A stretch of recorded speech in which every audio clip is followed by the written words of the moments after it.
todos e a todas, espero que estejam bem, cuidando-se e preparados e preparadas para para a continuidade da nossa discussão, né, que se iniciou, na verdade, no semestre passado, quando a gente tratou de falar dos processos de aprendizagem da leitura e da escrita, com foco principalmente voltado no semestre passado para a questão da aprendizagem da escrita, baseado principalmente em 3 pilares teóricos fundamentais.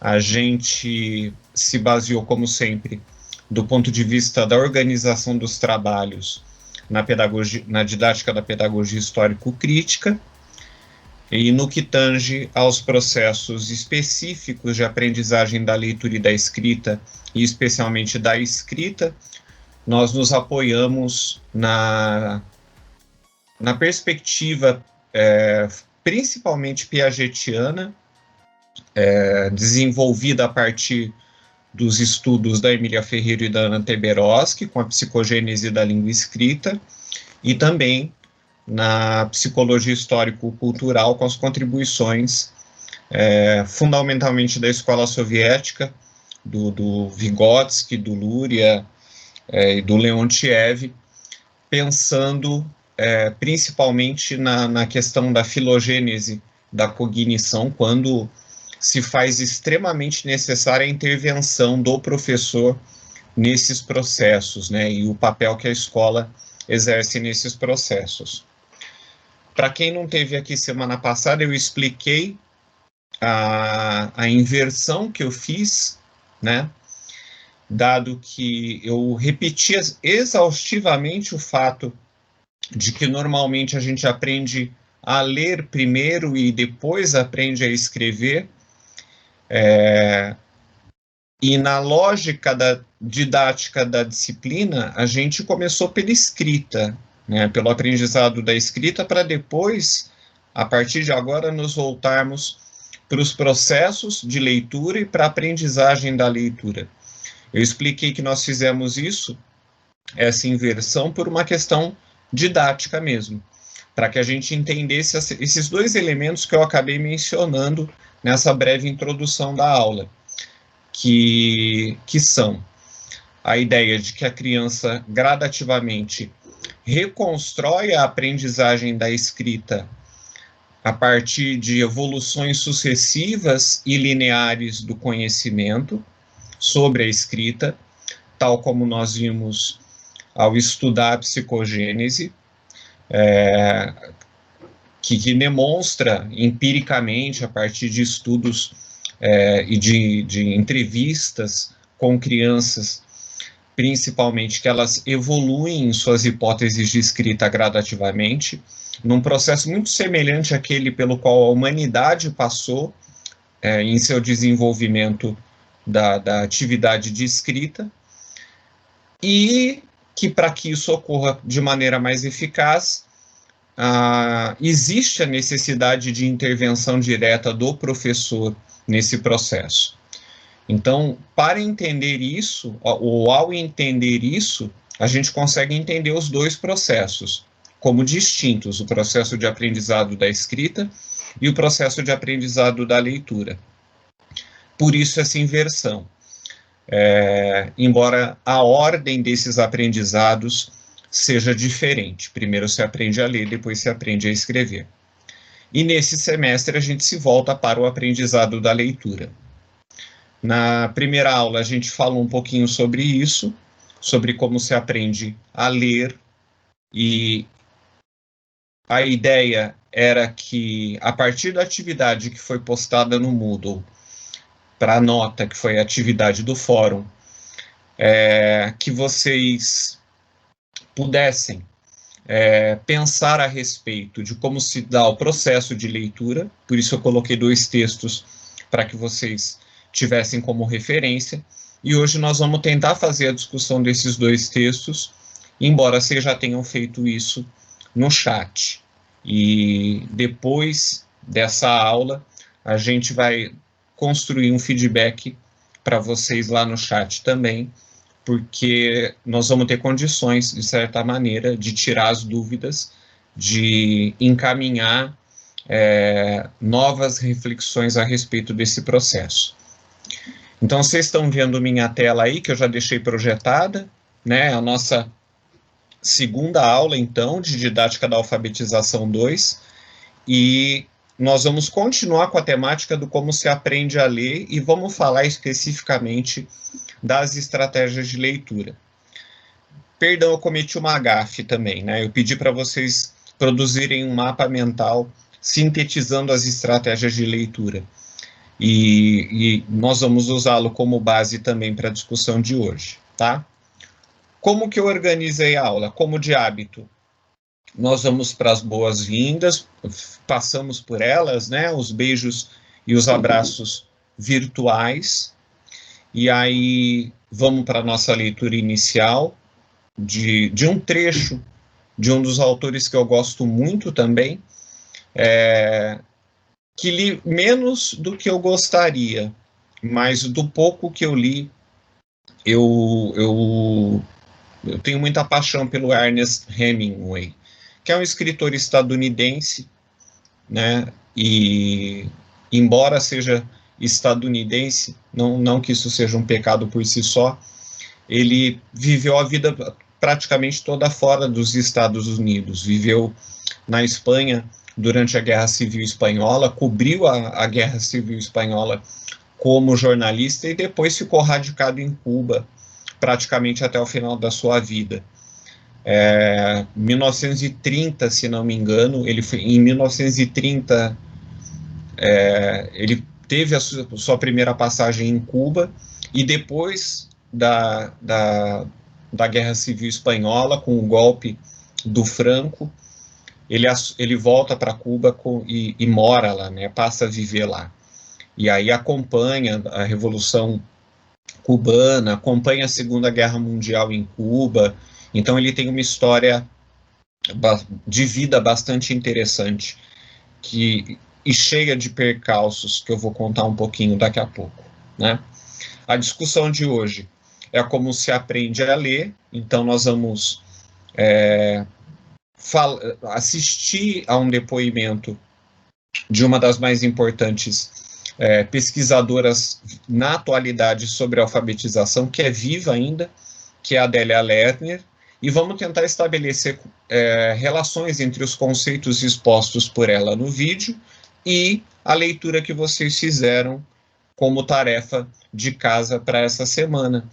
E como eu comentei, nós vamos falar rapidamente sobre PCC, as primeiras orientações, para em seguida, ainda hoje, eu postar todos esses materiais para vocês, e da PCC, para que vocês leiam com calma e a gente possa discuti-los novamente semana que vem, para que vocês tirem dúvidas e a gente possa dar início aos trabalhos da PCC, tá? Então, essa é a pauta de hoje.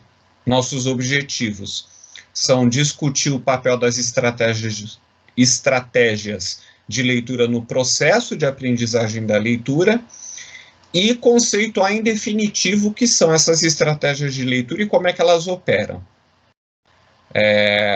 Eu imagino que vocês tenham tido algumas impressões já bastante fortes, porque se vocês se lembrarem na atividade passada, da aula passada, a gente fez um pouco esse trabalho de ler sem saber ler, usando estratégias de leitura, e eu fui mencionando algumas. Não sei se vocês se recordam, ou quem não esteve na aula, se conseguiu assistir a aula, que está gravada, eu coloquei lá no Moodle, está no YouTube também, então está com acesso fácil para vocês, para quem perdeu, ou para quem quiser rever a aula, ou precisar rever a aula, e nós vamos fazer isso em todas as semanas, a partir desse semestre, com mais, digamos,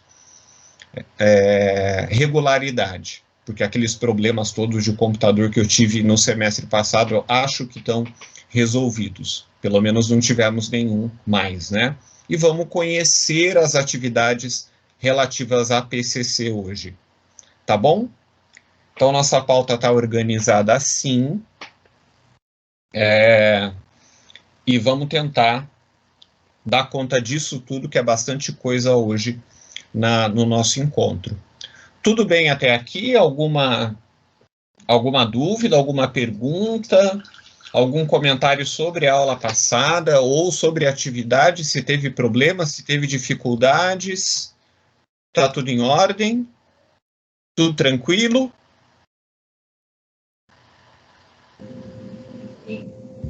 Beleza, Raíssa.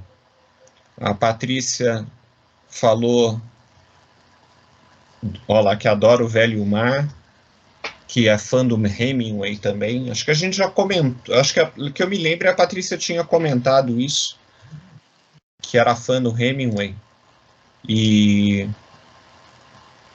aí eu acho que cheguei até a comentar que eu falaria um pouco que em algum momento eu ia escolher uma leitura do Hemingway, né, para a gente poder conhecer.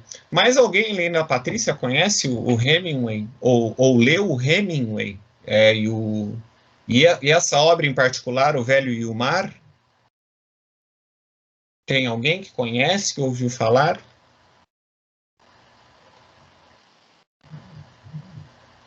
Ah, Humberto leu, olha lá. Luana já ouviu falar. Recomendo. Quem não leu? Hebe começou, mas não terminou? Ô, Hebe, um livro tão curtinho.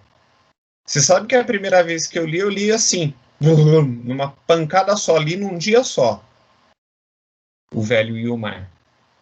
E é um daqueles que eu emprestei. Eu tinha ele aqui, teria ele aqui para mostrar para vocês, mas é um daqueles que eu emprestei e não sei para quem, e a pessoa não me devolveu. Né? Qualquer hora eu vou fazer uma lista dos livros que eu emprestei que não me foram devolvidos e botar no Facebook para constranger as pessoas, sabe? Porque a quantidade de livros meus que sumiram, que eu procuro e eu não acho, é uma coisa absurda. Mas enfim, se a pessoa tiver aproveitado também, ótimo. Vamos lá. Podemos seguir? Então vamos. Gosto muito de falar um pouco da biografia do autor e um pouco eu já falei, né? Então o Hemingway é estadunidense, e aí, como eu disse, ele era jornalista, escritor. Humberto. Verdade, Humberto. Tem que colocar o Humberto na minha lista. Ele. O Humberto eu sei que tá com o meu Mutações do Cativeiro, da Maria Helena Pato. Olha só. Não lembrava mais, mas eu sei que o Humberto tá. Mas o Humberto eu vou dar salvo-conduto, porque ele já me falou umas 3 vezes que tem que me devolver o livro. Então, o Humberto tem um salvo-conduto, tá? Quem não tá com salvo-conduto é o Barreto, porque o Barreto eu já cobrei 3 vezes e ele não me devolveu Dominação Masculina. São os únicos 2 que eu sei com quem estão meus livros, de cabeça. Bom, mas vamos lá. Então, como eu falei, o Hemingway estadunidense, mas tem uma ligação muito forte com os povos latinos, primeiro porque ele era jornalista, escritor, poeta, crítico literário, romancista, e cobriu a Guerra Civil Espanhola, os horrores do que foi a Guerra Civil Espanhola, durante o período em que ela ocorreu, no meio daquela confusão que foi a Guerra Civil Espanhola, com anarquista, comunista, socialista, republicano, todo mundo brigando por conta dos interesses políticos, e acabou em golpe. São essas ironias da vida. E virou uma ditadura, né, que durou até a década de 70. Né? O Hemingway cobriu a Guerra Civil Espanhola durante o seu período mais crítico, né? E depois acabou radicado em Cuba, onde viveu quase até o final da sua morte. Tem uma parte muito triste da história do Hemingway, em que, quando a gente lê as obras dele, por exemplo, Por Quem os Sinos Dobram, que é sobre a Guerra Civil Espanhola, e o próprio O Velho e o Mar, a presença da fatalidade da vida é muito frequente, é muito presente.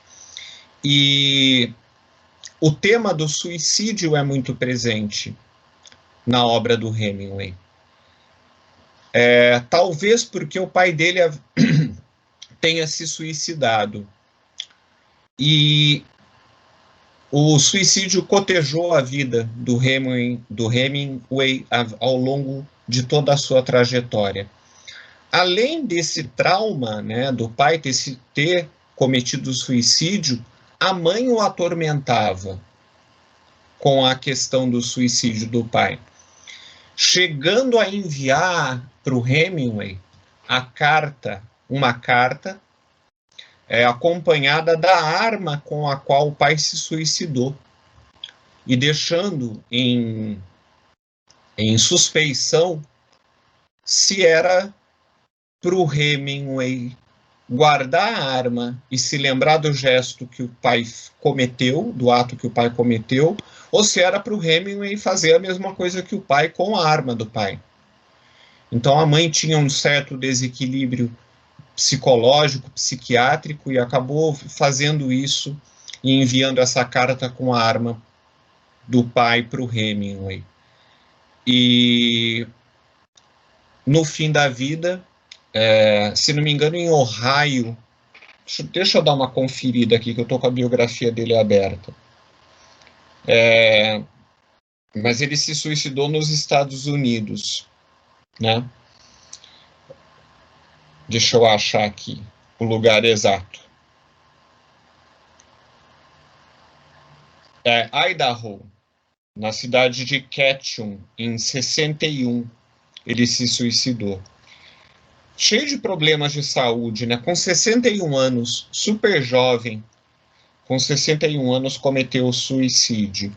Mas ele tinha hipertensão, estava com diabetes também, depressão, e aí sofria de perdas de memória, provavelmente mal de Alzheimer, né? Precoce também, ou demência senil. Que você não tinha o diagnóstico naquela época, mas isso atormentava muito também, a perda de memória. Por isso ele comete o suicídio em julho de 61. E está enterrado lá em Idaho até hoje, né? Então, vamos ler um trechinho do Hemingway, do Velho e o Mar, que é uma história muito bonita. É a história de um caçador, de um pescador, o Santiago, um velho pescador, e que está sendo alvo de zombaria dos demais pescadores por estar há muito tempo sem conseguir pegar um marlin, né, que é o grande peixe a ser pescado na costa do Caribe, principalmente. Então, ele está, ao longo do livro todo, debaixo da sensação da derrota, dessa tragédia iminente, que é um tema recorrente na obra do Hemingway. E eu vou ler o começo do livro para vocês. Posso ler? Podemos? Posso começar? Vou lá, então, já que ninguém se manifesta. Sim. Então, vamos lá. Deixa eu molhar a palavra primeiro.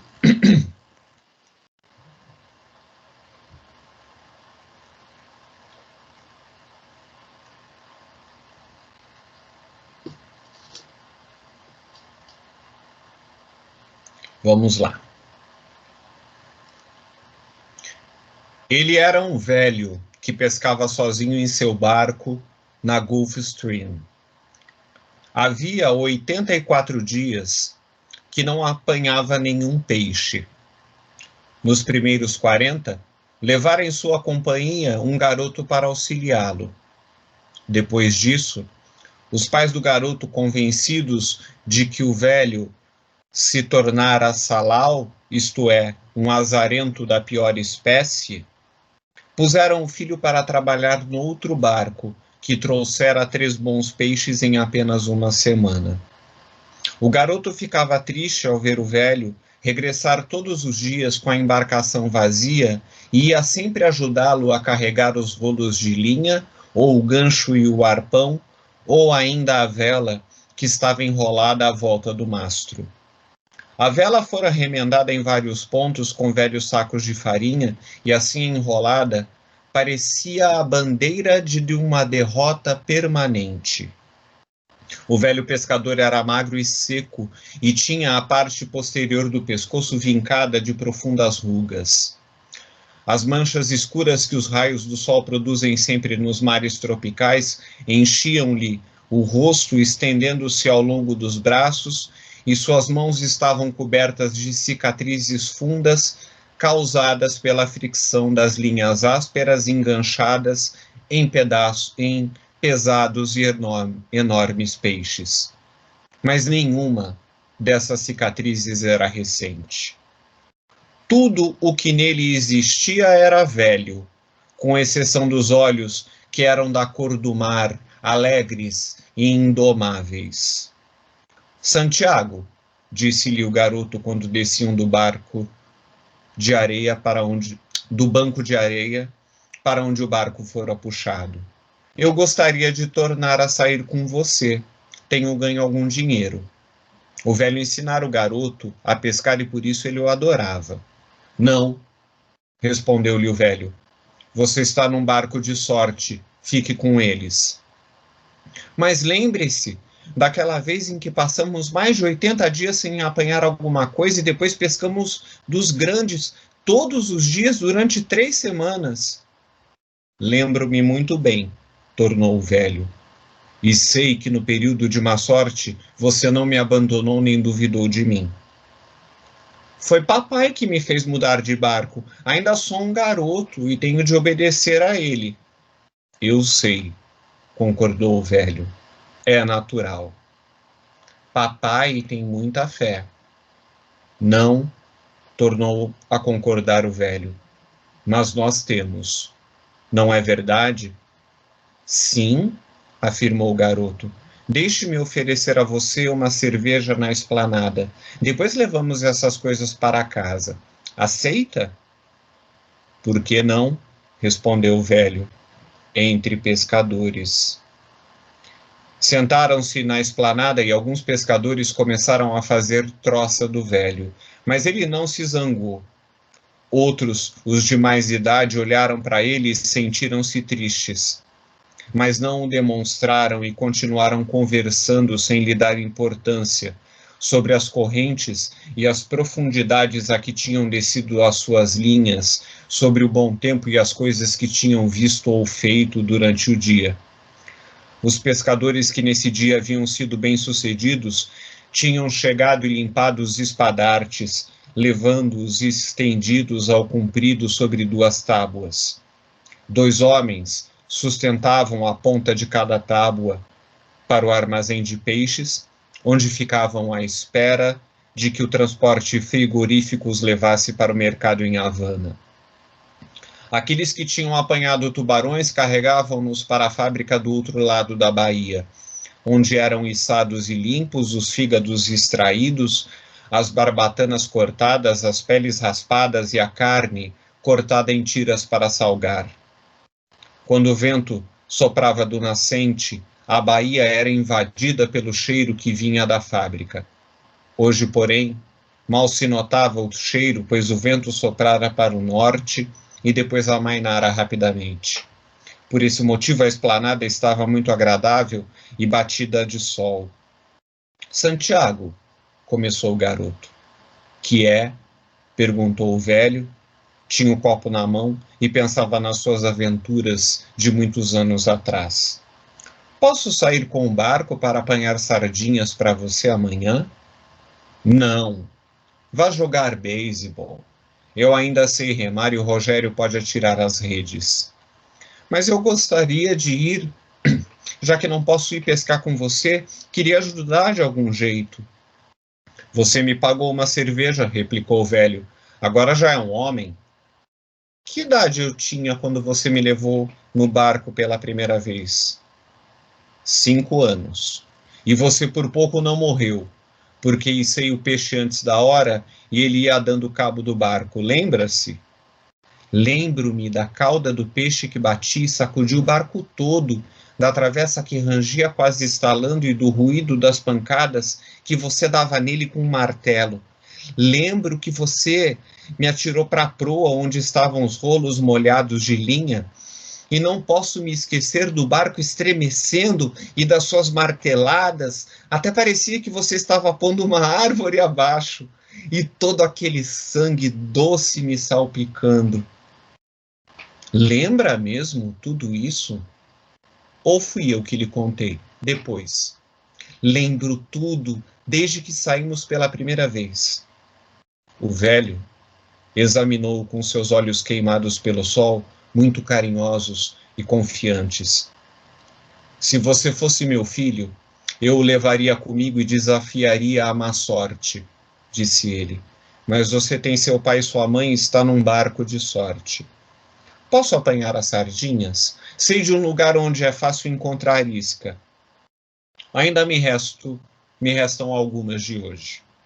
Ponho-as numa caixa com sal e servem para amanhã. Deixa eu ir arranjar a isca fresca? Uma só, disse o velho. As suas esperanças e confiança nunca o tinham abandonado, mas agora estavam arrefecendo como a brisa quando se levanta no ar. Duas, devolveu o garoto. Duas, concordou o velho. Não vai roubá-las, não é? Roubaria se fosse preciso, respondeu o garoto, mas não é. Obrigado, disse o velho pescador. Era demasiado simples para compreender quando alcançara a humildade, mas sabia que a alcançara e sabia que não era nenhuma vergonha nem representava nenhuma perda do verdadeiro orgulho. Como está a corrente? Amanhã vai ser um bom dia, profetizou o velho. Para que lado vai? Perguntou o garoto. Para o largo. E voltarei para junto da costa quando o vento mudar. Quero sair antes do amanhecer. Vou ver se consigo que o patrão do meu barco vá também para o largo, disse o garoto. Assim, se você apanhar qualquer coisa grande de verdade, podemos ajudá-lo. Seu patrão não gosta de ir para muito longe. Não, concordou o garoto, mas irá. Se ouvir qualquer coisa que ele não possa ver, como uma ave pairando sobre as águas, e disser que é um cardume de dourados. Então ele tem a vista tão ruim assim? Está quase cego. É estranho, disse o velho. Ele nunca foi à cata das tartarugas, é isso que dá cabo dos olhos. Mas você foi à procura das tartarugas durante anos, lá para a Costa do Mosquito, e seus olhos estão bons. É que eu sou um velho muito estranho. Mas se sente suficientemente forte para aguentar um peixe dos grandes? Acho que sim. Eu conheço todas as manhas deles.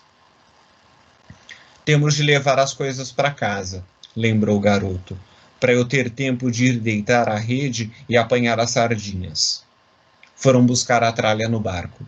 O velho pôs o mastro às costas e o garoto pegou a caixa de madeira que continha os rolos de dura linha entrelaçada, o gancho e o arpão. A caixa de isca estava escondida na popa da embarcação, juntamente com o martelo que servia para bater os peixes maiores quando eram puxados para junto do barco. Ninguém iria roubar o velho, mas era melhor levar a vela e as linhas mais pesadas para casa, porque a umidade lhes era prejudicial e ainda que nenhum habitante da localidade fosse roubá-lo, o velho pescador pensava que um arpão e um gancho eram tentações desnecessárias para se deixar num barco. Seguiram juntos pela rua em direção à cabana do velho e entraram pela porta que estava sempre aberta. O velho encostou à parede o mastro, com as velas enroladas em volta, e o garoto pôs a caixa e as outras coisas no chão. O mastro era quase da altura do único quarto da cabana, que era construído de guano, a resistente madeira das palmeiras reais. Dentro só havia uma cama, uma mesa, uma cadeira e um canto no chão sujo onde se podia cozinhar a carvão. Nas paredes castanhas do Uruguano viam-se uma imagem colorida do Sagrado Coração de Jesus e outra da Virgem de cobre. Ambas eram relíquias de sua mulher. Em tempos, houvera na parede uma fotografia da esposa, mas ele a tinha tirado porque se sentia muito só ao olhá-la e todos os dias. Agora estava escondida numa prateleira debaixo de sua camisa lavada. O que você tem para comer? Perguntou o garoto. Uma panela de peixe com arroz. Quer provar? Não, vou comer em casa. Quer que acenda o fogo? Não, não é preciso. Posso levar a rede? Naturalmente. Não existia nenhuma rede e o garoto se lembrava muito bem de quando a tinham vendido. Mas esta era uma cena que repetiam todos os dias. Também não havia nenhuma panela de arroz com peixe e o garoto também sabia disso. 85 é um número de sorte, disse o velho. Gostaria de me ver trazer um peixe que pesasse mais de 400 quilos? Se gostaria. Agora vou preparar a rede para ir apanhar sardinhas. Por que não se senta à porta para apanhar sol? Sim, tenho aqui o jornal de ontem e vou ler as notícias do beisebol. O garoto não sabia bem se o jornal de ontem também era uma fantasia, mas o velho o tirou debaixo do colchão. Foi o Pedrito que deu para mim no botequim, explicou ele. Agora tenho de ir procurar sardinhas. Guardarei todas juntas no gelo, as suas e as minhas, e amanhã cedo podemos separá-las. Depois, quando eu voltar, você me contará o que eles dizem no jornal a respeito do futebol, do beisebol, certo? Os Yankees não podem perder. Mas eu tenho um pouco de medo dos Indians de Cleveland. Tenho confiança nos Yankees, meu filho. Pense no grande DiMaggio. Tenho medo dos Tigers de Detroit e dos Indians de Cleveland. Tome cuidado, ou você ainda acabará tendo medo dos Reds de Cincinnati ou dos White Sox de Chicago. Estude os resultados e os palpites, meu velho, e depois me diga o que acha quando eu voltar. Será que devíamos comprar um bilhete de loteria com a terminação 85? Amanhã é o 85º dia. Claro, podemos comprá-lo, assentiu o garoto. Mas não seria melhor 87? O número do seu grande recorde? Uma coisa nunca acontece duas vezes. Acha que poderá encontrar um bilhete com a terminação 85? Posso procurar. Um bilhete inteiro. Custa $2,50. Quem é que poderia emprestar o dinheiro? Isso é fácil. Qualquer pessoa me empresta $2,50. A mim também me emprestavam. Mas não quero pedir emprestado a ninguém. Primeiro pede-se emprestado, depois pede-se esmola. Não desanime, meu velho, acalmou o garoto. Lembre-se de que estamos em setembro. O mês dos peixes grandes, replicou o velho. Em maio, todos podem ser pescadores. Agora vou apanhar sardinhas, disse o garoto. Quando ele voltou, mais tarde, o velho Santiago estava dormindo e o sol já começava a baixar no horizonte. O garoto foi buscar a velha manta da cama e colocou-a sobre os ombros do velho. Eram ombros estranhos, ainda poderosos, embora muito velhos, e o pescoço também era ainda muito forte. Não se viam tanto as rugas quando estava dormindo assim, com a cabeça descaída para frente. A camisa havia sido remendada tantas vezes que mais se assemelhava a uma vela, e os remendos sob a ação do sol tinham se esbatido em diversos tons. A cabeça do velho era muito velha, e com os olhos fechados, não havia vida no seu rosto. Tinha o jornal estendido nos joelhos e o peso do braço impedia que a brisa da tarde o levasse. Estava descalço. O garoto deixou-o ficar como estava e afastou-se, mas quando voltou, o velho continuava dormindo. Acorde, meu velho, disse o garoto, pondo a mão sobre um dos seus joelhos. O velho Santiago abriu os olhos e durante um momento deu a impressão de voltar de algum lugar distante, muito distante. Depois sorriu. "O que é que você traz aí?" perguntou. "O jantar", respondeu o garoto. "Vamos comer." "Não tenho fome." "Mas você precisa comer. Não pode ir à pesca sem comer." "Já comi", murmurou o velho, levantando-se e dobrando o jornal. Depois começou a dobrar também a manta. "Põe a manta nas costas", disse o garoto, "e fique sabendo que enquanto eu for vivo, você não irá à pesca sem comer." "Então viva muito tempo e trate da sua saúde", redarguiu o velho. O que é que temos para comer?" "Feijão preto com arroz, bananas fritas e um pouco de guisado." O garoto trouxera a comida da esplanada numa marmita dupla de alumínio. Também trazia no bolso facas, garfos e colheres, com um guardanapo de papel enrolado em volta de cada talher. "Quem é que lhe deu isto?" "Martim, o dono." "Tenho de lhe agradecer." "Eu já agradeci", replicou o garoto. "Você não tem nada que agradecer." "Hei de dar-lhe a carne da barriga de um peixe grande", disse o velho. "Mas já nos fez este favor mais de uma vez, não é verdade?" "Acho que sim." "Então tenho de lhe dar mais do que a carne da barriga. Tem sido muito bom para nós." Também mandou 2 cervejas. "Eu gosto mais da cerveja de barril." "Eu sei, mas as que ele mandou são de garrafa, cerveja Hathaway. Mas preciso levar de volta os cascos vazios." "Você é muito amável", disse o velho. "Não será melhor começarmos a comer?"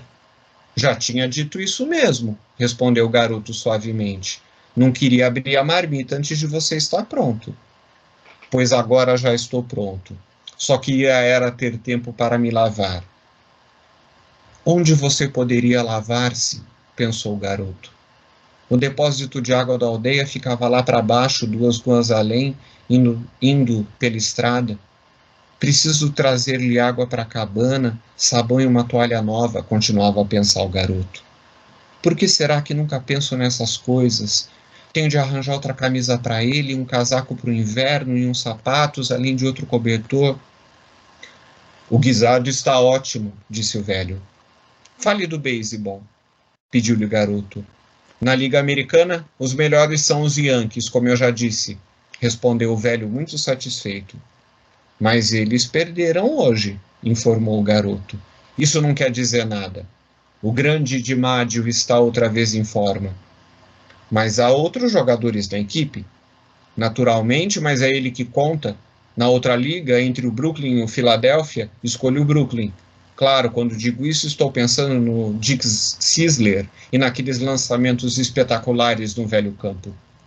Nunca houve nada igual. Nunca vi ninguém lançar a bola tão longe quanto ele. Lembra-se de quando ele costumava vir à esplanada? Teria gostado de levá-lo para pescar, mas tinha vergonha de convidá-lo. Depois eu lhe pedi que o convidasse, mas você também era muito tímido." "Lembro perfeitamente, foi um grande erro. Dick Sisler era bem capaz de ter querido vir conosco, então íamos ter essa lembrança boa pelo resto da vida." "Eu gostaria era de levar o grande DiMaggio para pescar", falou o velho Santiago. "Dizem que o pai dele era pescador. Talvez tivesse sido tão pobre como nós e pudesse compreender a nossa vida." "O pai do grande Sisler nunca foi pobre e já jogava na liga quando tinha a minha idade."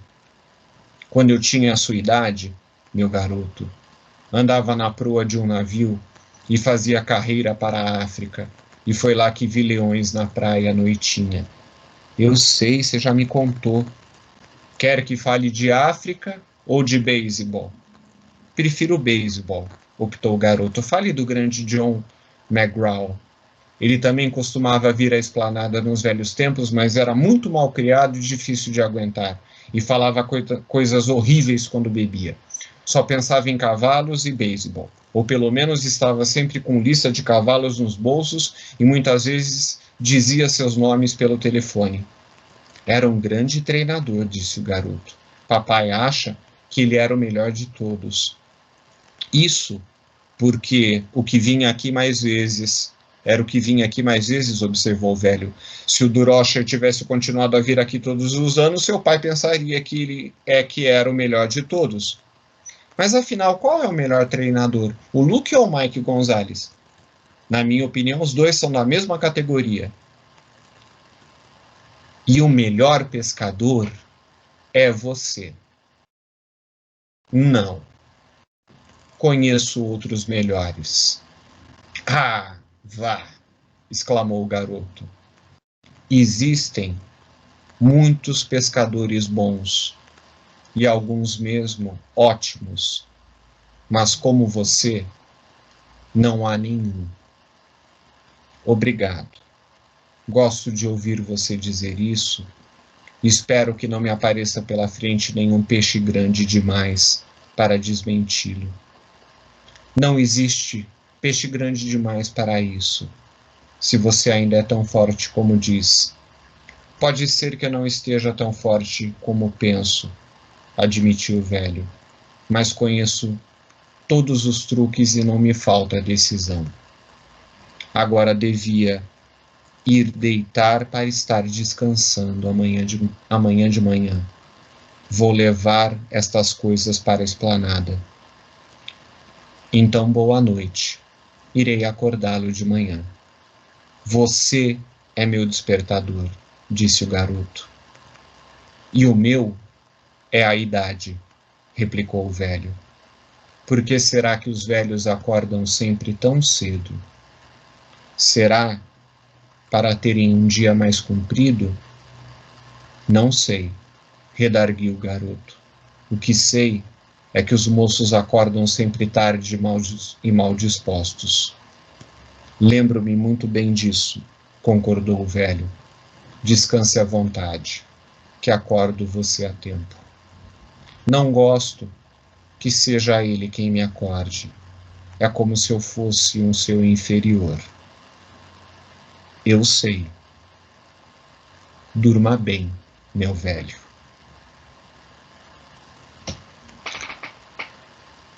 E foi isso.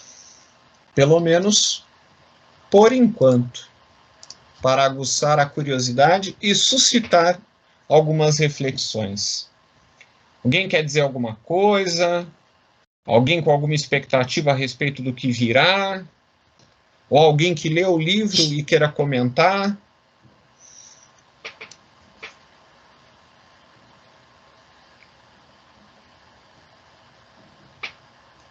Essa pequena passagem que já tem um monte de coisas a se pensar sobre o tempo, sobre a juventude, sobre a velhice, sobre a esperança e a sorte, o azar. Alguém?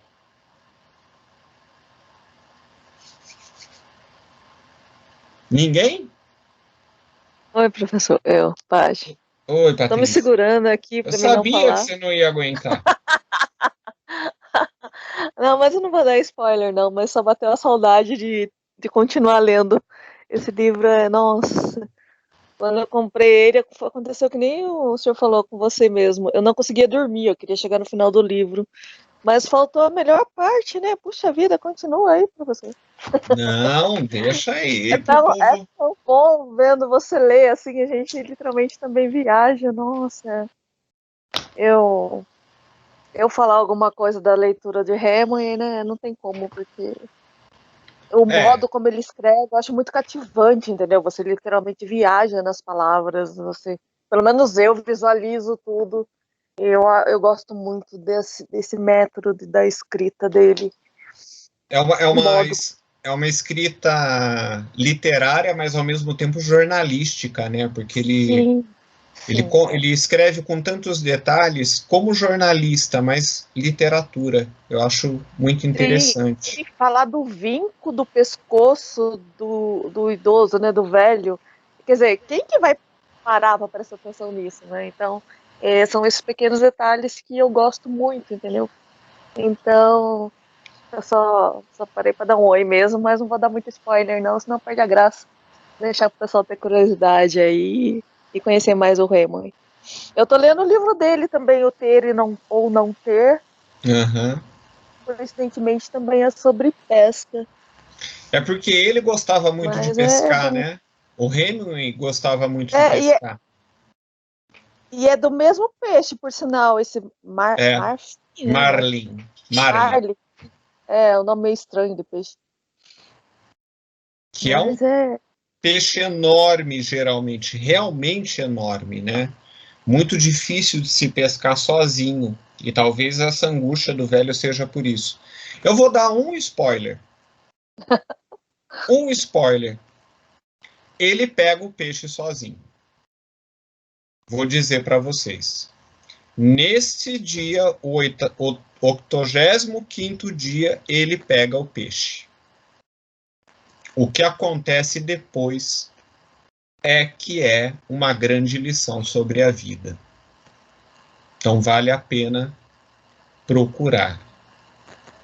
E aí a discussão sobre a juventude e a velhice, a discussão sobre a sorte e o azar são muito profundas. Então fica o spoiler para vocês aí para provocá-los à leitura. Ok? Beleza? Comentários a mais? Não, não? Então tá, então vamos lá. Veja, seguindo a nossa pauta, eu selecionei aqui um vídeo, ele tem 20 minutos, né? Então, para assistir a este filme, a este vídeo, eu também vou colocar no chat duas perguntas que eu gostaria que vocês, na verdade, deixa eu ver, peraí. Opa. Eu vou colocar uma pergunta só para vocês. Quais as relações entre os conceitos expostos por Delia Lerner e a leitura do glossário Seale que define as estratégias de leitura? Então tá aqui para vocês copiarem, para vocês poderem acompanhar a leitura do, né? Tentar anotado enquanto vem o vídeo. Bom, pessoal, muito bem. Para quem assistiu a aula de manhã e agora está estranhando a mudança de roupa e tudo mais, e esse pequeno corte no vídeo, eu, na edição dessa aula, acabei optando por tirar o vídeo, a exibição do vídeo da nova escola, por uma questão de direitos autorais, por um lado, e por outro lado também, para que a gente pudesse encurtar um pouco esse vídeo para que vocês assistam. Então eu vou colocar o link na descrição no canal do YouTube e também vou colocar o link do vídeo que nós assistimos na aula pela manhã no Moodle, na nossa plataforma digital de aprendizagem, ok? Então, dá uma pausinha aqui para quem está assistindo a aula pela primeira vez, dá uma pausinha aqui, corre no YouTube ou corre no Moodle, usando o link que está na descrição do vídeo ou na plataforma Moodle para poder acompanhar o vídeo que nós assistimos durante a aula síncrona, tá bom? Vamos lá então, bom trabalho para todo mundo. Bom, vamos lá, voltando. Raíssa já comentou ali, muito bom. Delia Lerner é fabulosa, fantástica. Recomendo o livro dela, para quem que foi citado, inclusive, na entrevista, para quem ainda não leu, que é o Ler e Escrever na Escola, o Real. Eu estou saindo aqui porque eu estou vendo se eu acho ele na estante de bate-pronto. O livro se chama Ler e Escrever na Escola, o Real, o Possível e o Necessário. Não está fácil aqui de ver. Nós vamos ler um trecho desse livro lá na frente, né? mas eu recomendo. Esse livro eu não recomendo para ler, eu recomendo para comprar. É livro de biblioteca pessoal, tá? Para quem é alfabetizador. E todos aqui seremos alfabetizadores. Inevitavelmente, sabemos disso. Professor, Oi. eu vou mostrar aqui para o pessoal que eu tenho o livro, tá bom? Oh, ótimo. Maravilha, Humberto. O meu acho que está na outra estante, não está aqui. Ó. Esse mesmo. Olha lá. É esse aí. Livro obrigatório, de cabeceira. Ok? Deu para ver, deu para ver. Eu vi que o Paulo ali tá copiando. Eu coloquei ali no chat também, tá? Já copiei, obrigado. É da Artmed. Editora Artmed. Cai em todos os concursos. Para encorajar a compra. Nessa época que está tão caro o livro, né? Deve estar uns R$60 esse livro.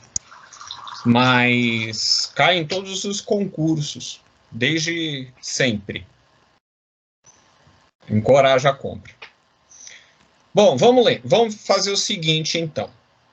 Eu imagino que algumas coisas que nós discutimos... Imagino não, porque eu bebi nessa fonte aí, né? É outra pessoa de quem eu sou amigo pessoal, Adélia. Acho que eu já contei, não sei se eu já contei isso para vocês. Nós mudamos a cara do Bolsa Alfabetização num diálogo profundo que nós mantivemos, eu e a Adélia, com relação ao tema da pesquisa didática. No que diz respeito à perspectiva etnográfica dentro da pesquisa didática, né? Então, tá lá. Se procurar no meu Facebook, tem foto minha com ela. Chiquérrimo. Eu e minhas alunas de iniciação à docência lá da UMC. Bom, eu vou voltar a projetar a tela aqui, porque eu quero fazer o seguinte. Rapidamente. Eu pedi que vocês lessem os dois textos, né? Os textos sobre estratégias de leitura. E aí, eu queria ver se vocês anotaram e como é que vocês, ao conseguir acompanhar ou não o vídeo direitinho, como é que vocês estabelecem relações entre os conceitos expostos, entre os conceitos expostos no texto e isso que a Adélia trouxe, né, para a gente na sua fala, principalmente no que diz respeito à leitura. Então, mesmo já tendo visto algumas vezes esse vídeo, eu anotei algumas coisas aqui que eu acho importantes, que se vocês não falarem eu vou comentar. Mas eu queria ouvir de vocês primeiro.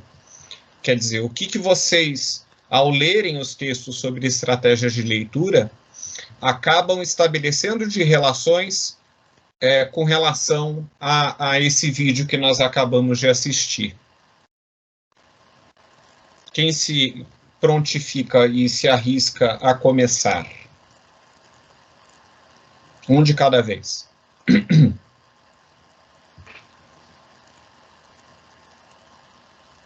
Vamos lá, gente. Senão eu vou rolar o chat. Professor, não sei se está certo. Então, falaram duas pessoas ao mesmo tempo, mas vamos lá. Eu não sei quem falou primeiro, mas tira para... Quem que vai? É o Paulo? Pode ser. Então manda ver, Paulo. Demorou. Então, eu estava lendo os textos, né, que você passou para a gente, e junto com essa entrevista, o que eu consegui relacionar, assim, de início, foi que a Adélia, ela estava debatendo sobre o analfabetismo funcional, da dificuldade da leitura em relação ao letramento, né, da interpretação de texto ao ler, do estudante ao ler. As estratégias de leitura, acho que ela vem como uma resposta para auxiliar o educador nesse dia a dia da escola, em que é possível ler, porém é possível ler e interpretar também com essas estratégias que foram apresentadas nos textos. Eu acho que é mais ou menos isso. A Adélia, ela discutiu bastante e a estratégia vem como uma resposta a esse debate que ela levantou na entrevista. Foi mais ou menos assim que eu entendi, assim, de rápido, sem refletir muito. Tentei fazer um resumo do que você foi falando aí. Eu não sei se se tá bom do jeito que eu fiz. Se você achar que tá bom. Tudo bem. É que eu fui falando o que eu estava pensando, não deu muito tempo assim de refletir, mas foi mais ou menos isso de ela debateu, né? E o texto traz estratégia. Acredito que seja mais técnico, sendo que a Adélia ela debate mais e o texto ela traz tipo uma resposta ao debate da Adélia. Legal, muito bom. Eu acho que, apesar de você falar que foi muito rápido e tal, foi uma reflexão muito rápida, ela está muito correta, né? E é uma das coisas que, se vocês não falassem, eu diria que eu tenho que entender realmente essa questão das estratégias de leitura. Eu vou estabelecer uma correlação.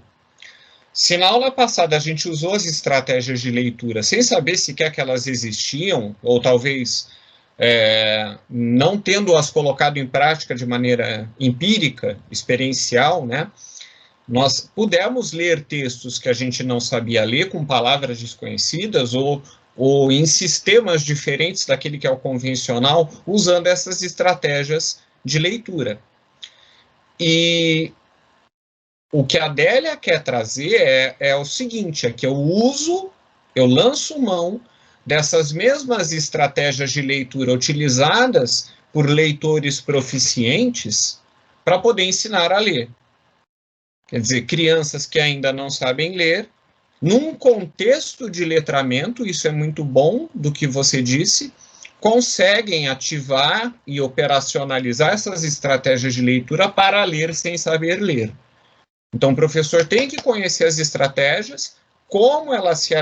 Isso eu anotaria se eu fosse vocês. O professor tem que conhecer as estratégias, como elas se articulam e propor situações de aprendizagem que tenham propósitos didáticos e propósitos comunicativos. Vou repetir. Cabe ao professor conhecer as estratégias, saber como articulá-las e propor situações de aprendizagem que tenham propósitos didáticos e comunicativos. Aí dá para ainda colocar um comentário a mais. O que é propósito didático? É o que eu espero que ele aprenda. É o meu objetivo de aprendizagem. O que é propósito comunicativo? São situações de leitura na escola análogas às situações de leitura na vida. Tudo bem? Deu para pegar? Didático, propósito didático é o que eu espero que ele aprenda. Comunicativo, situações de leitura na escola análogas, parecidas àquilo que se faz na vida. Muito bom. É isso aí. Puxou algo que era importantíssimo de ser falado. Beleza, maravilha. Tudo bem? Alguma dúvida aí, gente? Paulo, alguma dúvida? Tranquilo? Maravilha, ótimo. Quem que ia falar junto professor? Fala, Humberto. Acho que tinha alguém antes, Humberto, que tentou falar. Daí depois... É a Raíssa. Deixa então ela falar. Então vai, Raíssa. Então vai, Humberto. Eu só queria tirar uma dúvida. No fundo, né, você poderia falar um pouquinho sobre esse analfabetismo funcional? Isso me incomoda um pouco, essa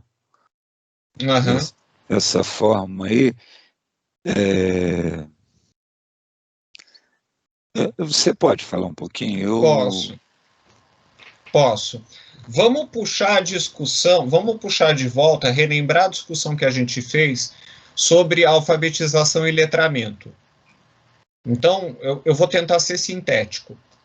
A gente sabe que o conceito de letramento, que inclusive aparece no vídeo, ele surgiu, vocês devem se lembrar disso, justamente na França e nos Estados Unidos quase que ao mesmo tempo, né?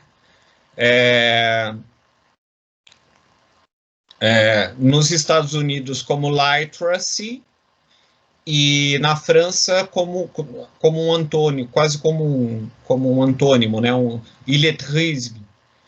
E eu acho que o caso francês ele é melhor para a gente. O iletrismo, que seria o correspondente ao analfabeto funcional nosso, né, porque essa palavra iletrisme em francês não tem uma tradução direta para o português. Eu que estou traduzindo para iletrismo, né? Seria algo como pessoas que sabem ler e escrever, mas não sabem utilizar com proficiência a leitura e a escrita nas situações sociais em que elas são exigidas.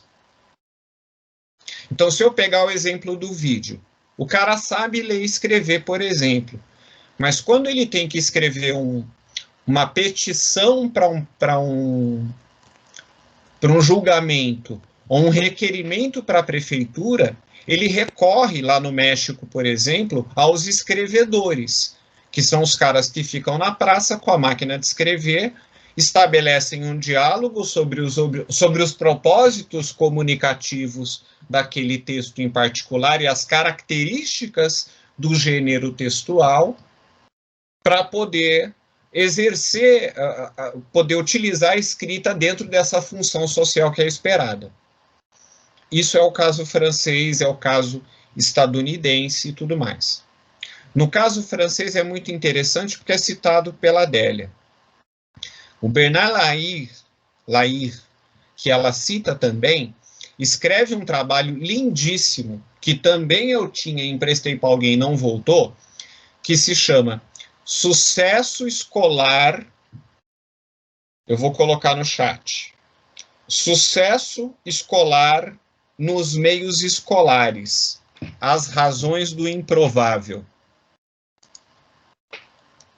Sucesso escolar, eu vou colocar agora, senão eu esqueço. Sucesso escolar nos meios populares. As razões do improvável. Escrevi certo? Escrevi. É do Bernard Lahire, que é um sociólogo da leitura francês. Então ele vai estudar isso, por que algumas pessoas dos meios populares obtêm sucesso escolar e quais são as razões do improvável. E quem são essas pessoas na França? Quem são os meios populares na França? Imigrante, geralmente, né? Que é o que a Adélia também comenta no texto que está no livro do Lahire. São os marroquinos, são os africanos em geral, os marroquinos com muita força, os africanos em geral, que acabam indo para a França, e que não falam a língua, e que estão na escola, aprendem a língua, aprendem a escrever, mas não sabem usar a língua efetivamente. Só que esse conceito, para lembrar, na França, ele surge para designar um fenômeno novo, que surge com essa massa de imigrantes que chegam à França. Nós, como somos modistas, copiamos este conceito e importamos esse conceito para o contexto brasileiro. Essa ideia para o contexto brasileiro. pessoas que não sabem ler e que sabem ler e escrever, mas não sabem usar a língua nos contextos em que ela é exigida. E a isso a gente chamou de letramento, no sentido de que letramento era necessário, e nomeou as pessoas que tinham essa característica como analfabetos funcionais. Então, o analfabeto funcional, para a gente, seria isso. O cara que sabe ler e escrever, mas não sabe usar a língua escrita nas situações sociais em que ela é exigida. Claro que para a gente, isso é mais grave, porque o exemplo do eu não sei escrever para um juiz, eu não sei escrever para um juiz, eu não sei escrever uma peça de julgamento. Mas, no nosso caso, é mais profundo. São pessoas que não sabem escrever ou ler em situações cotidianas. É o cara que depende, por exemplo, do número do ônibus para poder pegar o ônibus certo, porque ele não lê. Eu vou contar uma história rápida. Quando eu morava aqui em Mogi, no Jardim Universo, Elaine conhece, minha vizinha, né? Quando eu morava no Jardim Universo, tinha 2 linhas de ônibus para chegar lá. Ou você pegava o Jardim Universo, a linha do Jardim Universo, não tinha número a linha, ou você pegava o Alto Guaianazes. Eu morava no meio do bairro, então para mim tanto fazia pegar o Jardim Universo ou o Alto Guaianazes, tanto fazia. E nesse dia eu peguei o Alto Guaianazes. E a hora que a gente saiu da Avenida Central de Mogi e começou a subir para o bairro, você vira à esquerda, eu fiz assim porque você vira à esquerda para subir para o bairro, pegando a Avenida Japão. Um moço dentro do ônibus começou a gritar. Mas está indo para o lado errado, não é para lá, não é para esse lado. Para onde que nós estamos indo? E aí o cobrador dizendo, não, mas nós estamos indo, a linha está no trajeto certo, como assim? Não, está na direção errada, tinha que seguir reto ali onde vocês viraram. Como é que eu vou chegar em Guaianazes? Vejam, o que aconteceu ali foi que ele viu Guaianazes, o desenho da palavra Guaianazes, e entendeu Guaianazes ali como se fosse o bairro de São Paulo e não o Alto Guaianazes, bairro de Mogi das Cruzes. Né? Alto do Guaianazes, isso mesmo, Elaine, mais conhecido como Alto Satanás, né? Perto do Jardim Perverso, porque eram bairros bons naquela época, muito bons. Né?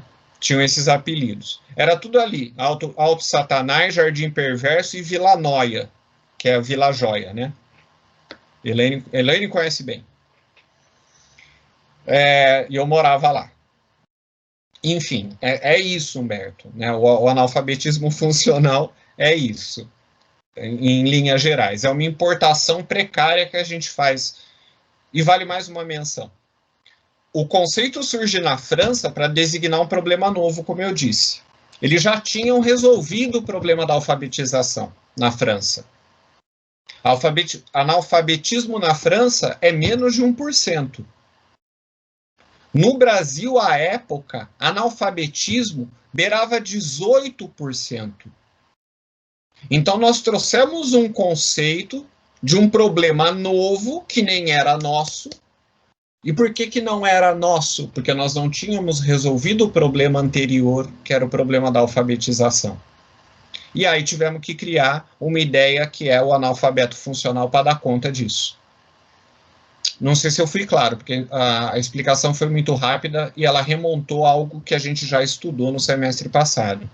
Você ia falar alguma coisa, Humberto? Eu na minha continuidade aqui, eu te interrompi, perdão. Não, então, mas você, professor, você esclareceu. Eu fiquei com esse impacto, né? Porque a gente não sabe tudo, né? Então, em algum momento, a gente tem Claro. O analfabetismo funcional, né? Hoje a gente tem o Google que ajuda a gente, vai lá, procura Sim. um requerimento e tal, mas a gente não... Então era mais esse conflito, mas tranquilo, professor, obrigado aí pela... Imagina. Foi ótimo que fortaleceu aqui minha Beleza. dívida. Minha dívida. Não, Tá mas bom. beleza, beleza. E você falou uma coisa interessante. Se eu esquecer um pouco a ideia de analfabeto funcional e pensar na ideia de letramento, a gente também vai lembrar que letramento não termina nunca. Ele é um processo contínuo ao longo da vida. A alfabetização termina. Você fala, pronto, fulano está alfabetizado porque dominou o sistema alfabético e ortográfico. Letramento não termina nunca. Então, vejam. Por exemplo, shopping. Aqueles totens para pagar o estacionamento. A primeira vez que eu me deparei com aquilo, eu era iletrado. Porque eu não sabia o que fazer. Né? Eu não sabia o que fazer. Porque, assim, as instruções não estavam claras, o meu domínio da tecnologia era mais precário do que é hoje, e aí eu era iletrado, simplesmente era iletrado para aquele contexto social de leitura e de escrita. Agora eu aprendi, né? Mas não tinha, quer dizer, esse grau de letramento eu não tinha, ou esse nível de letramento eu não tinha. Então vale a pena mencionar isso, tá bom? Que isso, letramento é um processo que não termina nunca, e conforme a escrita evolui, a gente também vai tendo que aprender novas práticas sociais de leitura e de escrita. Tá? Raíssa, você ainda quer falar? Que nós te interrompemos? Ah, pode ser? Então manda ver, fia. Eu ia comentar sobre as práticas pessoais e interpessoais, que foi comentado lá no glossário. Eu acredito que as práticas pessoais fossem a decodificação e as interpessoais as práticas sociais que a Adélia comenta. Aí eu também achei interessante nas práticas sociais quando ela fala que a imersão das crianças na linguagem escrita desde cedo desenvolve nelas elas desenvolvem mais fácil as práticas próprias dos leitores. E que também, por conta que elas compreendem a função da escrita, então fica mais fácil para elas. Aí, é isso que eu queria falar. De leitura. Eu perdi o finalzinho só do que você falou, mas você falou correto, só que ouvindo e escrevendo ao mesmo tempo eu perdi o finalzinho. Depois... Porque elas compreendem a função da escrita. Ah, é isso mesmo, porque elas compreendem a função da escrita. Maravilha, Raíssa, certíssimo. Beleza. Eu acho só que, assim, as práticas, a gente só não pode vincular prática pessoal à decodificação e prática interpessoal a as interpretações de modo geral. Ah, entendi. Isso foi mais ou menos uma coisa que eu relacionei, mas eu não sabia se estava certo. Eu ia até perguntar. Já era uma atividade antes. Joia. É legal entender que as duas acontecem ao mesmo tempo. A decodificação e a interpretação do texto acontecem ao mesmo tempo. Se a gente pensar muito mais friamente, daquela lista de estratégias de leitura, talvez decodificação seja a última. Porque eu faço antecipações da leitura sem saber decodificar. Eu faço inferência sobre a leitura sem saber decodificar. Eu faço extrapolações da leitura sem saber decodificar. O que, por exemplo, quando eu falei no começo da aula, eu vou ler um trecho de um livro que se chama O Velho e o Mar. Eu não perguntei hoje, mas vocês devem ter feito automaticamente antecipações. O que é que será que vai tratar esse texto? Ah, vai tratar, né? Não sei o que vocês pensaram. mas vocês fizeram antecipações. Vocês fizeram inferências, né? Quer dizer, interpretaram o texto em função de informações prévias que vocês tinham sobre o texto, que eu faço questão de fornecer no início, antes de cada leitura. Então, decodificação fica por último. Eu posso processuar todas as estratégias de leitura sem saber decodificar. E talvez por meio delas eu chegue à decodificação. Tá? Tudo bem, Raíssa? Deu para entender? Sim, entendi. Maravilha. Deixa eu ver o chat aqui, que eu vi que está apitando, mas eu não vi. Aí, isso mesmo.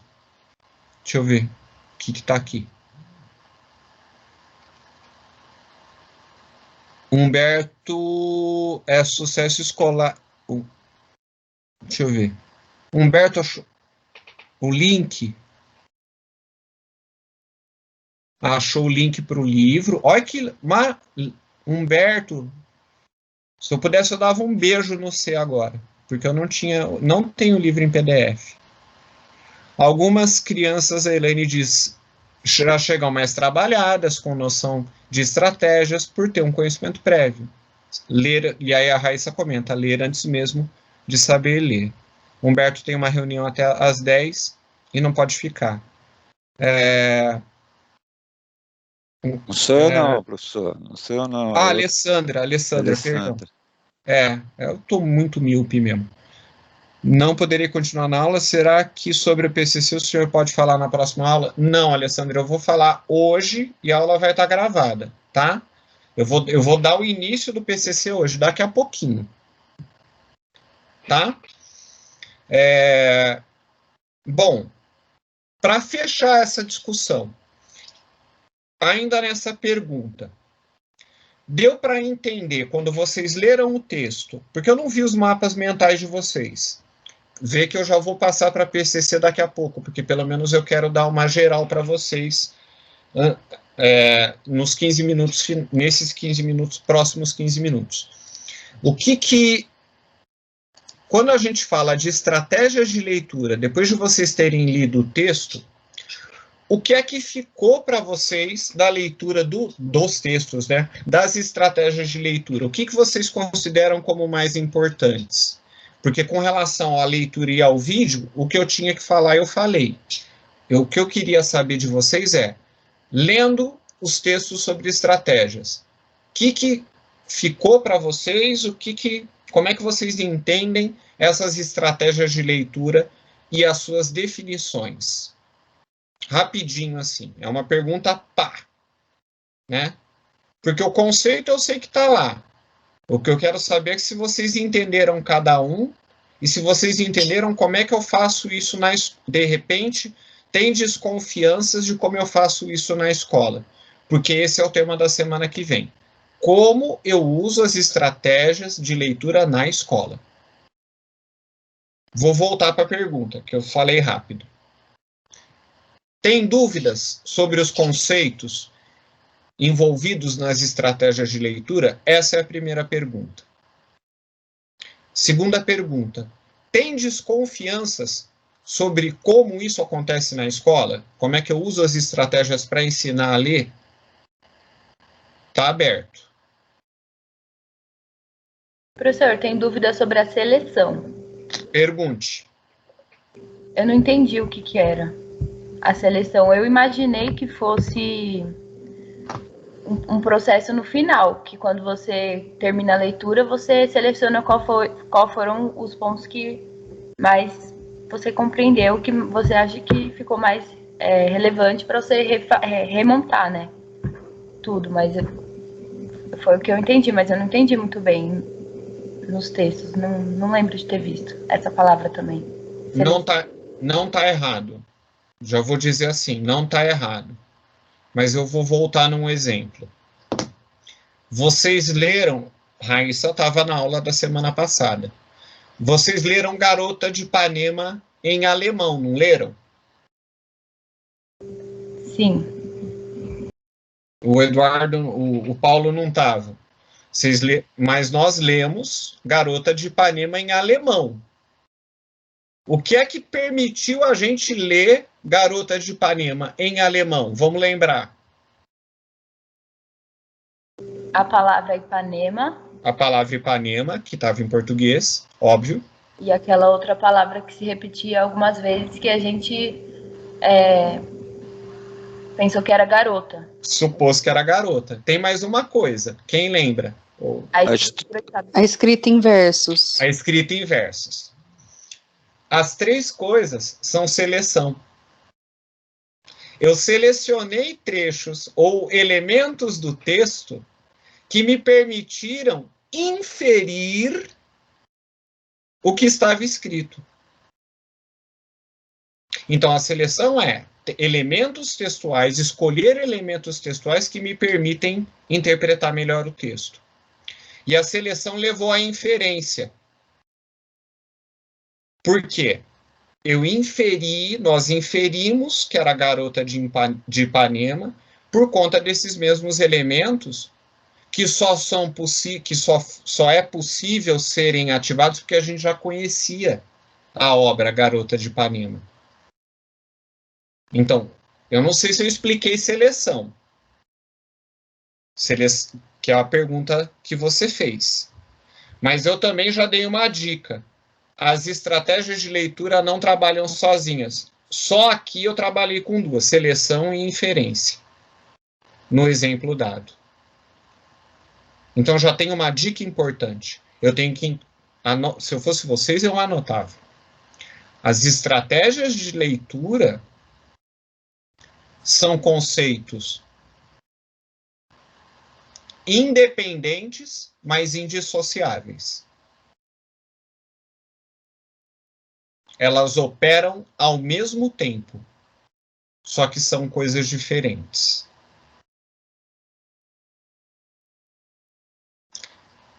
Tá? Deu para entender agora a seleção?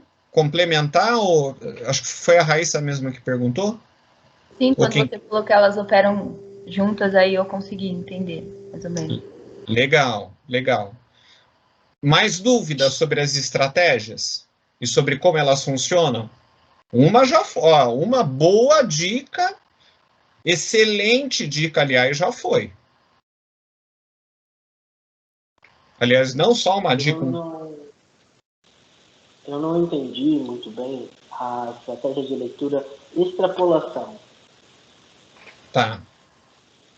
Tem alguma dúvida específica? Quando eu estava lendo, eu entendi que ela seria uma estratégia que ela é errada, ela é negativa, ela mostra que talvez a leitura não teve uma boa interpretação. Eu não entendi, acabei não pesquisando depois e continuo com essa dúvida aqui na minha cabeça, e você abriu esse momento, então eu estou perguntando. É para perguntar mesmo. Vou dar um exemplo.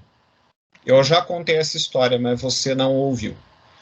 E quem ouviu, vale ouvir de novo, porque ela explica a extrapolação. Tem um filme que eu continuo não sabendo o nome, que é filme de sessão da tarde. Eu já contei essa história. É uma moça que está de férias numa ilha do Caribe e ela trabalha com moda em Nova York. Aí ela vai para uma ilha super deserta, isolada, no Caribe. Para chegar nessa ilha, só tem uma companhia aérea que faz o transporte aéreo, que é do Richard Gere. Tinha que ser, né? Tinha que ser o Richard Gere. Não podia ser qualquer cara. E aí é o único cara que faz o transporte para essa ilha. A moça está lá de férias e aí acontece uma coisa que eu não lembro o que é, no desfile que vai ser em Nova York, e ela tem que voltar imediatamente para Nova York no meio das férias.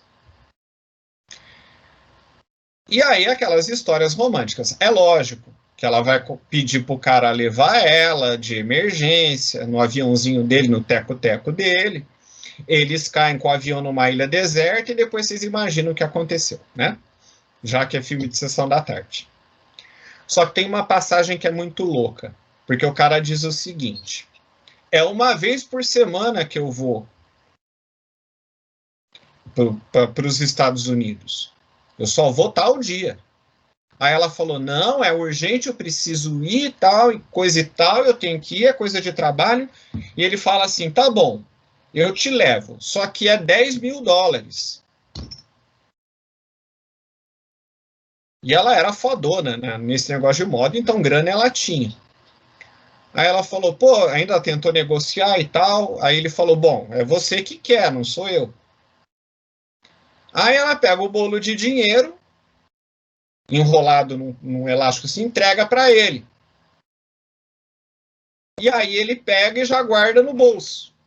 Aí ela vira para ele, porque ela tá putaça com ele, ela vira para ele e fala assim, você não vai contar? Aí ele dá uma piscadinha de Richard Gere, que é aquela piscadinha de quero te comer, desculpa, é que eu não aguento. Ele dá aquela piscadinha de Richard Gere e diz para ela, em você eu confio.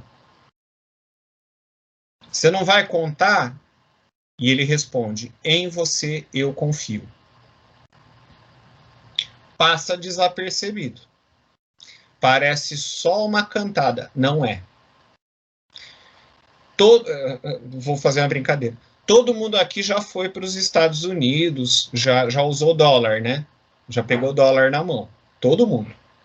Sim, sim, com certeza. Euro também. Tudo. Euro também, claro, obviamente. Todo mundo. Eu também. Sempre. E todo mundo que pegou uma cédula estadunidense reparou que tem uma frase escrita em toda a cédula norte-americana, como tem na nossa. Qual que é a frase que está escrita em todas as nossas notas?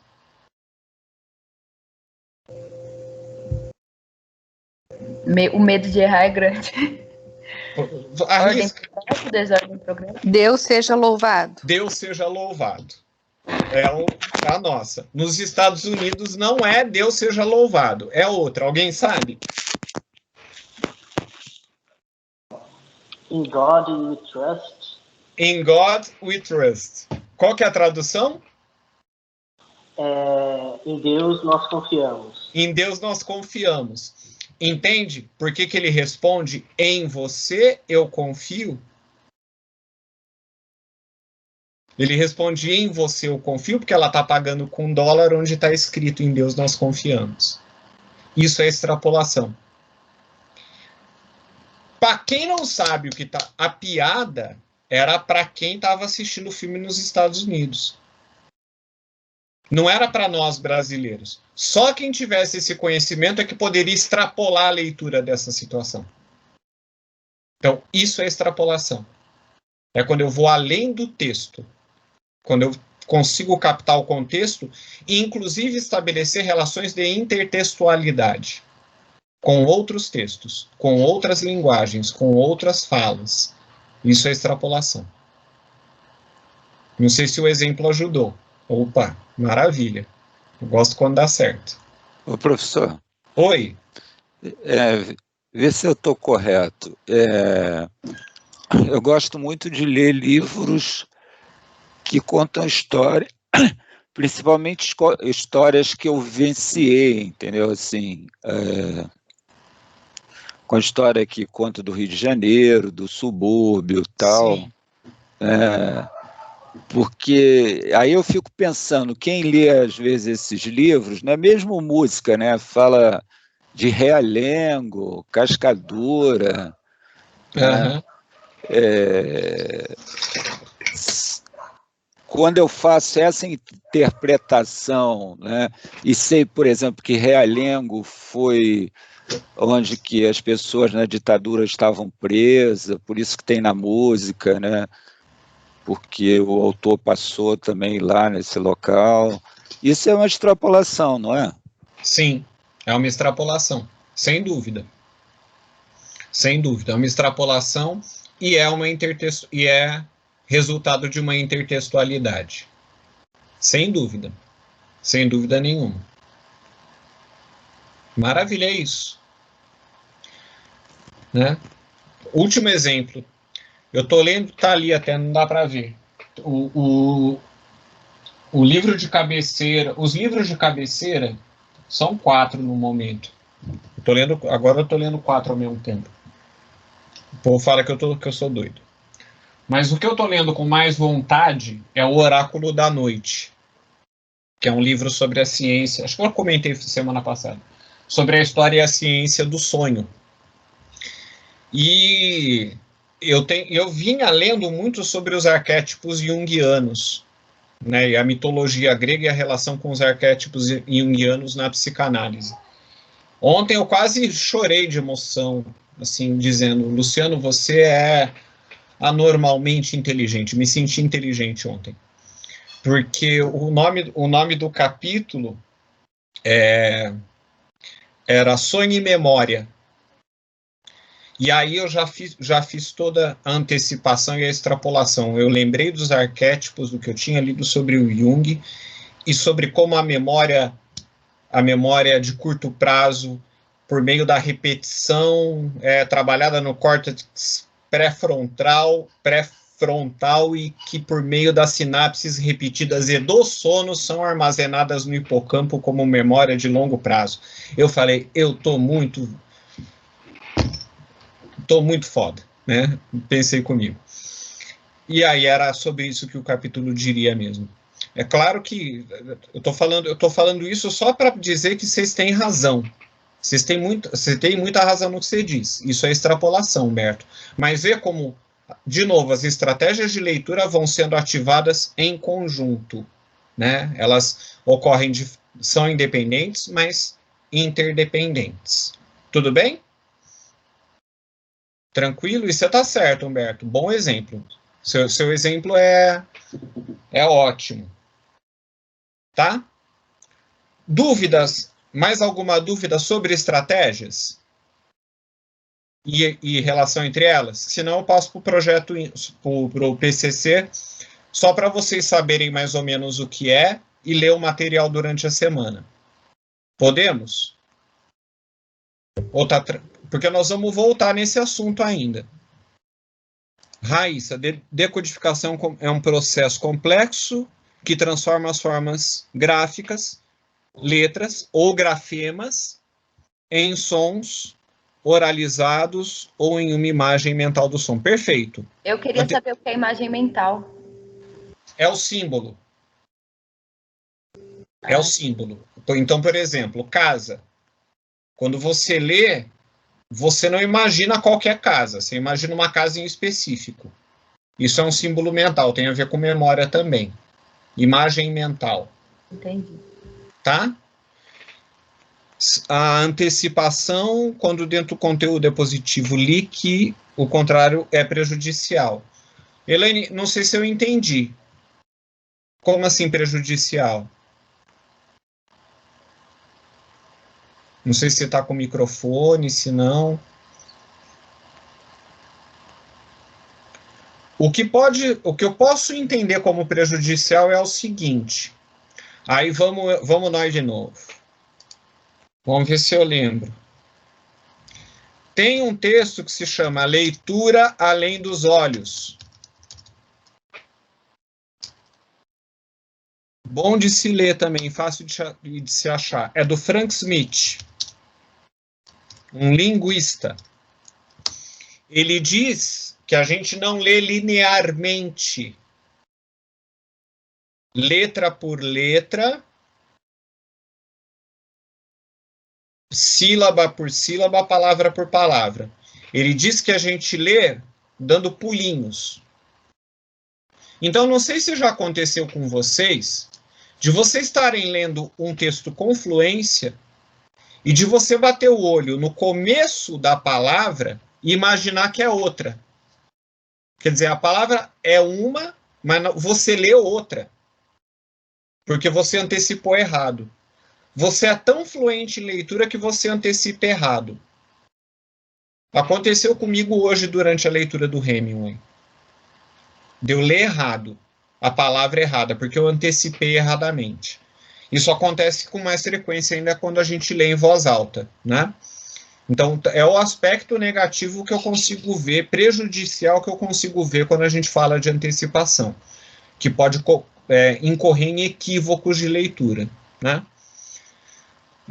Luana, acho que a parte que diz que quando o texto não confirma a sua antecipação, é isso mesmo, porque pode atrapalhar a compreensão do texto. Perfeito, Luana, melhor do que eu, explicou melhor do que eu, é isso mesmo, Elaine, maravilha, é isso aí. Luana, perfeito, explicação perfeita, show de bola. Bom, vamos fazer o seguinte, porque o tempo já avançou muito, eu quero pelo menos falar do projeto, do PCC, para vocês saberem mais ou menos o que é, para quando ler o material não ter um pequeno infarto, tá? Então eu vou falar rapidamente. Deixa eu só checar uma coisa aqui. Só um minuto. Baixarias de casa. Olá! Vocês comeram? Tá bom.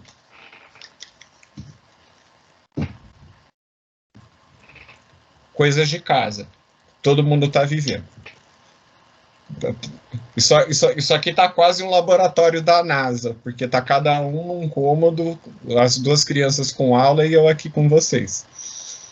Mas o Miguel está grande já, está com 15, a Laura com 11, eles se viram. Né? Só o almoço que não vai ter jeito, que eu vou ter que ir lá. Bom, vamos para o Projeto Inter. Projeto Inter, ô diabo, não sei porque que isso está na minha cabeça. Vamos para PCC. É porque ele é interdisciplinar, né?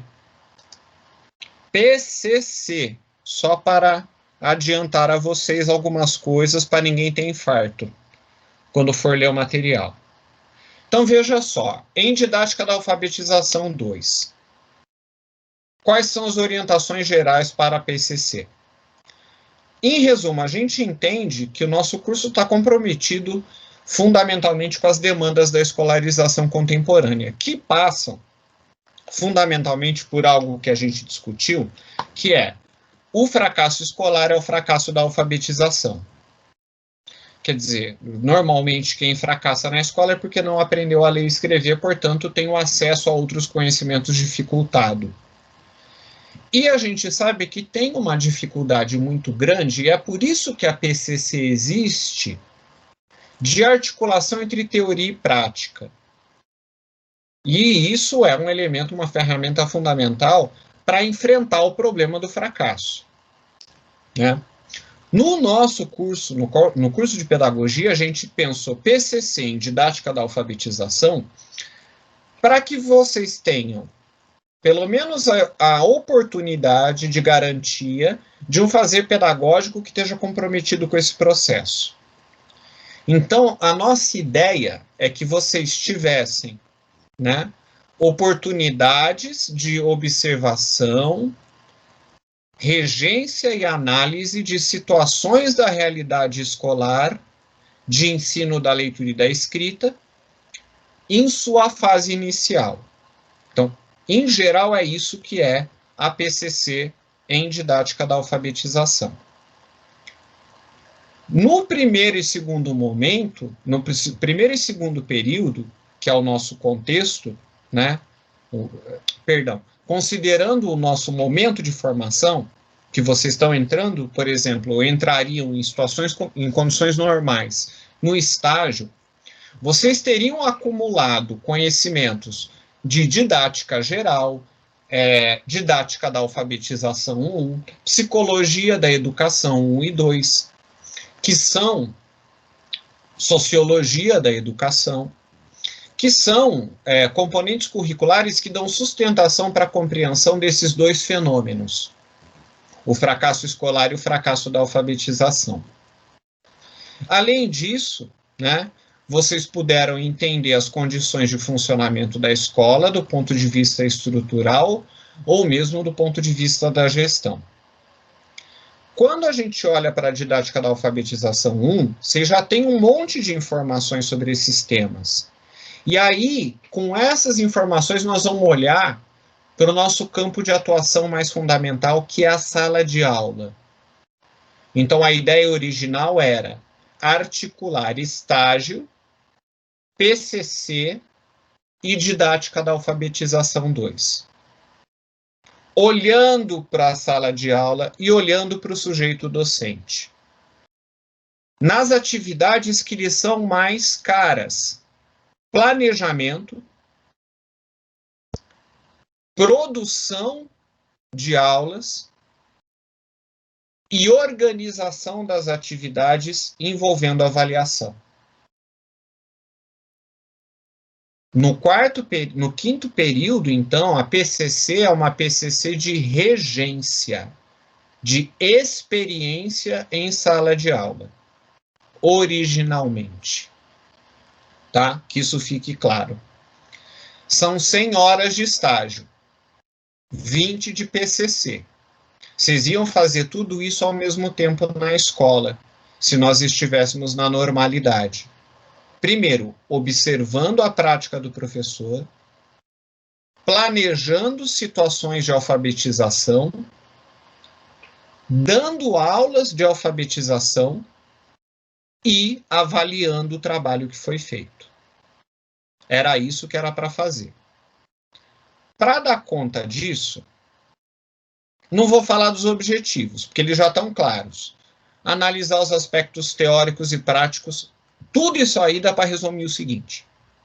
Analisar os aspectos teóricos e práticos do processo de alfabetização. Depois vocês leem com calma que eu vou mandar também.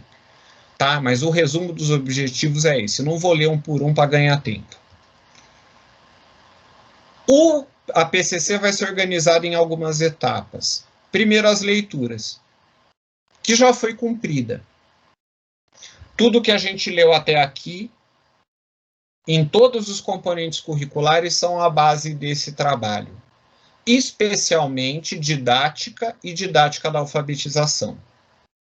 E psicologia da educação, com a questão do fracasso escolar. São essas as leituras que vocês têm como base, mais o que a gente está lendo e estudando agora, né? Fundamentalmente, o que é principal é o que a gente estudou sobre a psicogênese da língua escrita e sobre a sondagem, tá? Nessa docência, nessa prática de docência, vocês utilizariam esses conhecimentos e essas leituras que foram realizadas anteriormente. A segunda etapa da PCC é coleta de dados, que pode ser individual, mas preferencialmente em duplas e preferencialmente em escola pública. E isso que eu estou apresentando a vocês é uma adaptação do plano original em função do ensino remoto e do estágio remoto. Tá? O trabalho é em grupo, pode ser em dupla, mas o registro é individual. Como é que nós vamos coletar os dados? Quais os instrumentos que nós vamos utilizar?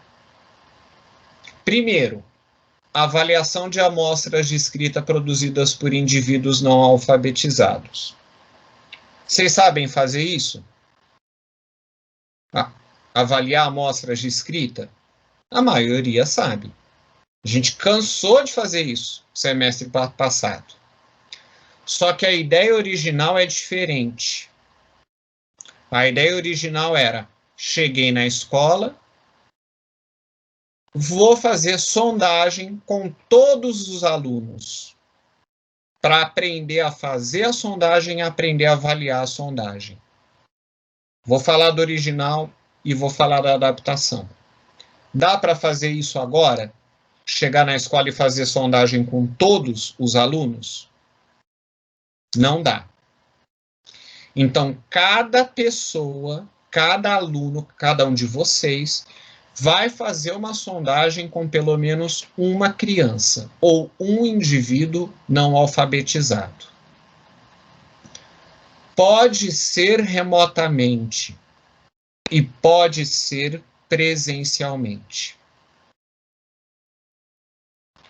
preferencialmente crianças que estejam no último ano da educação infantil ou no primeiro ano do ensino fundamental, ou um adulto não alfabetizado.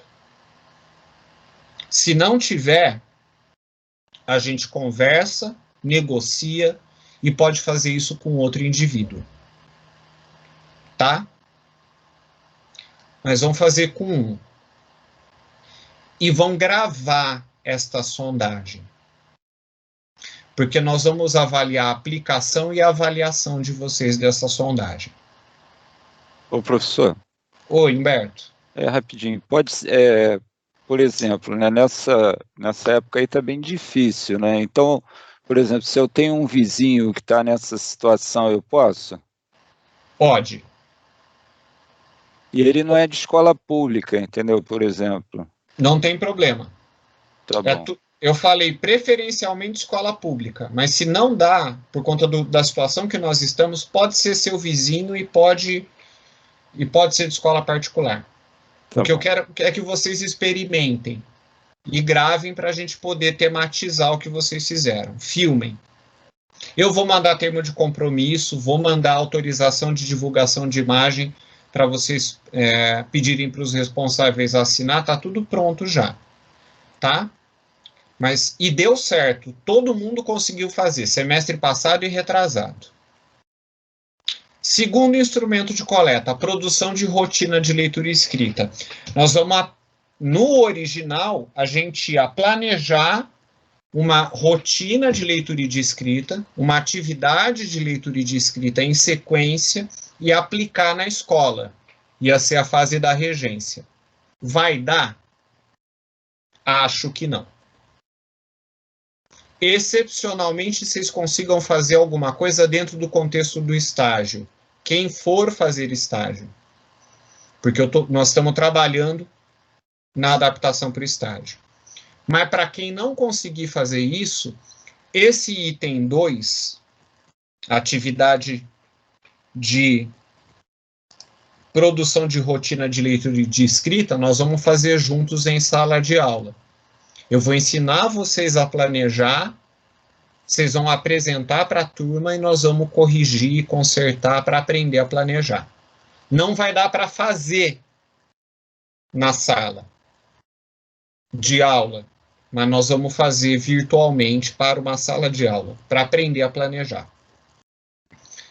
E aí a prática de sondagem e avaliação da escrita, que é o que eu já falei, né? Nós vamos, na verdade, eu inverti a ordem. Nós vamos avaliar amostras para treinar e depois fazer a gravação da sondagem. E uma entrevista com um professor alfabetizador, com um roteiro pré-estabelecido. Se for, o original era o professor da sala onde vocês iam fazer estágio. Como nós estamos na condição que estamos, pode ser qualquer professor alfabetizador. E pode ser remotamente. Pode ser por WhatsApp, pode ser pelo Teams, pode ser por telefone. Mas vai fazer uma entrevista com o professor. Roteiro já está pronto. Tá? É só fazer. Só que aí eu vou adiantar tudo. Eu vou mandar tudo para vocês poderem ir adiantando. O que isso vira? Um relatório final. Padrãozão. Capa, folha de rosto, resumo sumário, introdução, que eu vou orientar como faz. Desenvolvimento, que eu também vou orientar como faz. Considerações, referências, apêndices, relatório padrão acadêmico. Mas, em geral, é isso. É uma análise de uma prática dentro das nossas limitações de alfabetização que vocês vão produzir. Em todas as suas etapas. Planejamento, regência e avaliação. Está tudo pronto. Estou só contando o que é, para vocês saberem, entenderem quando lerem o material que eu vou subir hoje. E para a semana que vem, eu quero que vocês tenham esse material lido. Eu nem vou dar leitura, nem atividade para nota para a semana que vem. A tarefa é ler anotem, ler todo o material de PCC para trazer dúvidas na primeira parte da aula. E depois a gente volta para a questão da leitura. Então, vou repetir. Semana que vem não tem atividade para nota. Semana que vem não tem leitura obrigatória. De texto. Tem leitura do material da PCC. Tudo bem? Combinado? Eu ia aprofundar um pouco mais, mas em virtude do tempo, eu vou parando por aqui. Certo? Então, eu vou parar a gravação agora. Daí eu já me despeço de vocês. Um grande beijo, um grande abraço. Uma excelente semana. Boa leitura para vocês. Já dá uma olhada. Amanhã abre o Moodle, porque eu vou subir o material à tarde. Já vai estar lá. Já vai estar a gravação da aula de hoje também. Tanto no Moodle quanto no YouTube. Para facilitar a vida de vocês. Tá bom? Então, me despeço de novo. Boa semana. Beijo em todo mundo. Por favor, fiquem em casa, cuidem-se e vai dar tudo certo, tá bom? A Vitória apareceu. Eu vou parar a gravação, mas se alguém quiser ficar e fazer alguma pergunta, conversar, eu fico mais alguns minutinhos ainda, ok? Beijos em todos e todas.